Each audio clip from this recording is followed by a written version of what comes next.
going on, YouTube? Welcome to The Point. And it seems like money bought Carlee Russell more than a Mercedes. So let's talk about it.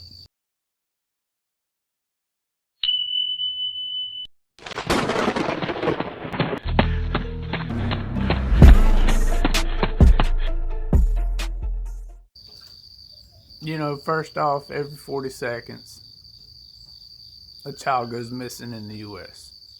So faking a kidnapping is not a laughing matter. At least that's what most of us think. But then we get this. No remorse, apparently. In fact, she has had the luxury of sitting in the comfort of her own home during this whole ordeal. Apparently birthday parties, traveling, at least that's what I've heard, while she committed a crime. And just on the optics of it, it has me thinking money buys privilege. And before you say, look man, they're not filthy rich, I'm not saying they are, and those parents have earned that money. Okay? I'm not money shaming over here. But at least in 2020, the average income in Hoover, Alabama was just under $50K. And I mean, over the past 5 years, you know, Carlee Russell's mom has done $6 million in sales. It's like 3% of that. You know, they live in that super nice home. I'd heard it was somewhere between $700,000-800,000. So you tell me. We can't do anything about the charges here. That's state law. Police chief has said these are 2 misdemeanors, and that's that.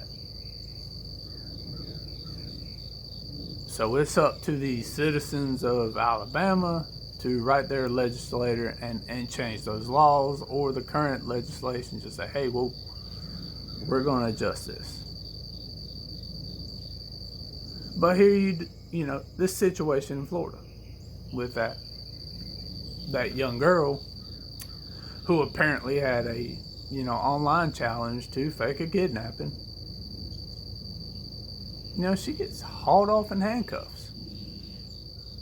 And I would wonder how many individuals out there right now have committed misdemeanors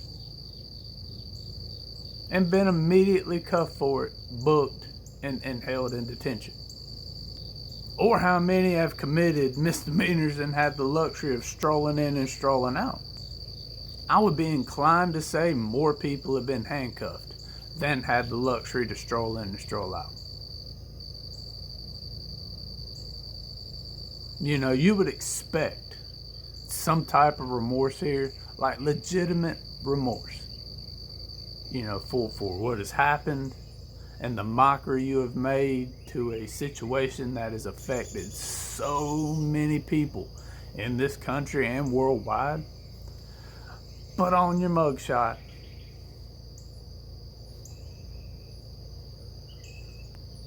it doesn't make sense to me how she has been allowed to sit in her home this entire time while so many people are pissed off, eating Cheez-Its, probably getting online, talking to her family, talking to friends, laughing it up. I mean, who smiles in a mugshot when you've done something so stupid? And what does that say about that individual's character? You know, I can't knock the family for their financial success. I'm not going to do that. They earn their money. I'm sure her mom's a good real estate agent. You know, $6 million in sales over 5 years, you know, that's nothing to shake a stick at. So I mean, good for them. But you sit there in that fancy home laughing at the rest of us. And I need to understand, why was she not cuffed immediately and taken? If you knew the story was false, you knew then that she had broken the law. And I just feel like you missed a prime opportunity to make an example of why you shouldn't do this. The same thing the state of Florida's doing. Now, maybe the way she faked that story, it brought on a different charge. I don't know. At this particular point, I'm starting to wonder if Carlee Russell's going to face any time. I still don't think she should be thrown away in jail for the full max sentence of both of these misdemeanors, which would be 2 years. But I would wonder if she would serve any time at all. It just seems to me that she has had the opportunities and privileges that a lot of us wouldn't have been afforded where we live, and probably a lot of people in Hoover, Alabama hadn't had the luxury of having either. But I'm curious about your thoughts. You know, like I say, the optics of this seem a little squirrely to me and aren't quite processing. Let me know what you think. I appreciate your time. I appreciate you being here, and I'll catch you on the next one.